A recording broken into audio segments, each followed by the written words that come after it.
While Google's flagship phones are widely celebrated, perhaps the most significant devices it produces are lower down the scale. The Pixel A has given us a run of great devices, highlighted for their affordability while holding on to many flagship specs. The Pixel 7a follows the widely lauded Pixel 6a, an established formula that might lead to a foregone conclusion. The 7a offers specs close to the Pixel 7, yet it's more affordable. But is that the end of the story? Not quite. I'm Cam Bunton from Pocket-lint, and this is our review of the Pixel 7a. If you do like it, please do leave a thumbs up, subscribe and tap that notification bell to make sure you don't miss any more of our uploads. Now, the Pixel 7a sticks to an established design language, using that camera bar across the back to divide the rear of the phone.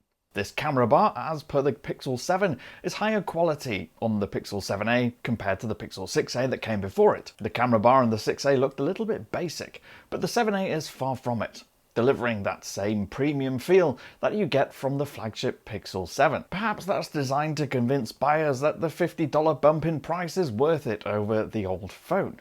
There are a few colours being offered, like this charcoal one, plus the snow white one and the coral, the latter of which is the Google Store exclusive.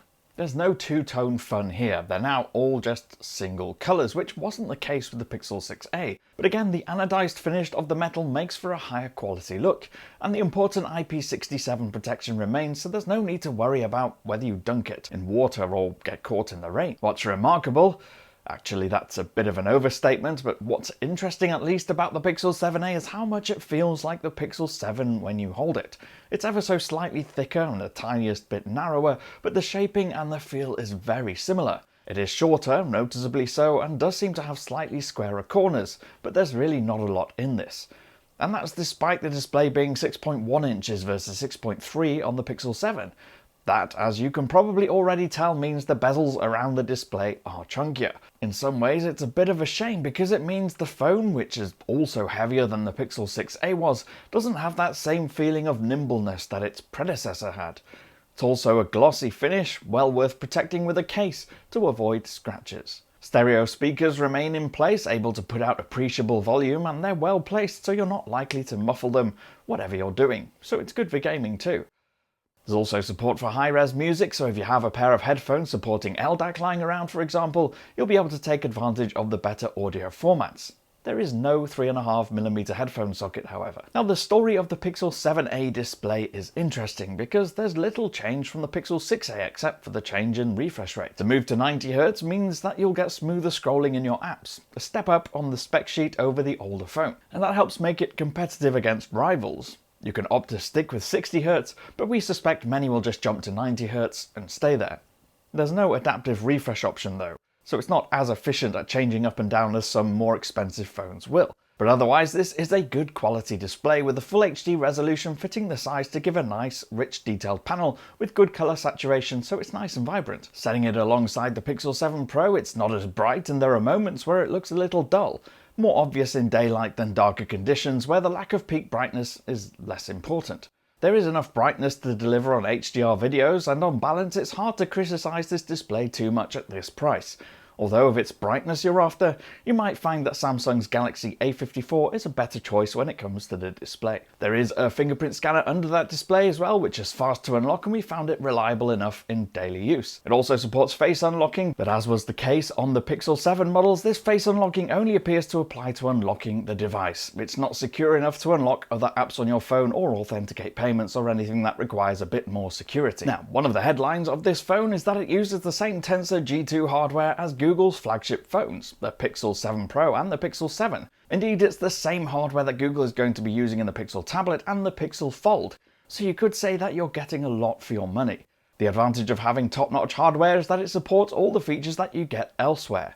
Those little details like that high-res audio support, the AI and everything else that Google packs in means there aren't many compromises for picking this mid-range device. Yes, now it's a more expensive package than when Google performed this trick with the Pixel 6a, but there are a few companies that offer this grade of hardware in this position of phone. It was one of the advantages of the iPhone SE, although Apple's cheaper phone has been hindered by an old design and the absence of some features. There's a 4,385 mAh battery and the addition of wireless charging. That's going to be popular with those who want that convenience, but no reverse wireless charging as you'll find on the Pixel 7 Pro. At 18 watts, the wired charging isn't especially fast, and nor is the 7.5 watt wireless. But the battery life is good, and the Pixel 7a easily lasted through a typical day quite easily. Now, cameras. This is the important part of a Pixel. There's a dual camera system here on the Pixel 7a comprising of a main and an ultrawide, with the 7a missing out on optical zoom. It's also worth noting this is not the same camera that you'll find in the Pixel 7 or Pixel 7 Pro, which both have 50 megapixel main sensors, compared to the 64 megapixel sensor here. But don't fall into that trap of thinking that more megapixels automatically makes for a better camera, as not all sensors are equal. It is, however, also a complete change from the Pixel 6a in terms of hardware. That marks new ground for Google, which had been pretty consistent with its cameras on the Pixel phones for a number of years. However, the important thing is that this is a Pixel camera, so it's not just about optics and sensors, but about the processing that happens after you press the shutter button. The ultra-wide gives you creative options and the performance is good enough. You do need to use it with some consideration. Not because the ultra-wide lens is bad, but because the management of the lens switching isn't as smooth as we'd want it to be. When you use the ultra-wide and switch back to the main camera, it's not instant. Instead, it crops the ultra-wide sensor to give you an undisturbed view. Unfortunately, if you're a little bit too fast to take the shot, you'll be taking that shot from the cropped ultra-wide sensor. And it's possible for subsequent zoomed photos to come from that sensor too, so just make sure you wait a bit and you'll see a jump and then you'll know it's changed back to the main camera. Otherwise, the Pixel displays the sort of strengths that we'd expect to come from a Pixel camera. The main sensor copes well in pretty much all conditions, capturing low light and night shots with skill and delivering great portrait images too. Night sight remains a great skill, not always matched at this price point. Now faster than it was on the Pixel 6a. The hybrid zoom system is also capable, with Google using its computational photography to sharpen up the images. The results end up being usable as long as you don't stretch that zoom a bit too far. At 2 times it's more than good enough for pretty much any situation. It's not just the capturing of those images that's important though, it's what happens to them afterwards, with options in Google Photos to use magic eraser or camouflage elements in the photos or adding background blur and a whole lot more. As a complete package, the Pixel 7a repeats Google's performance of delivering a camera that's great in all situations.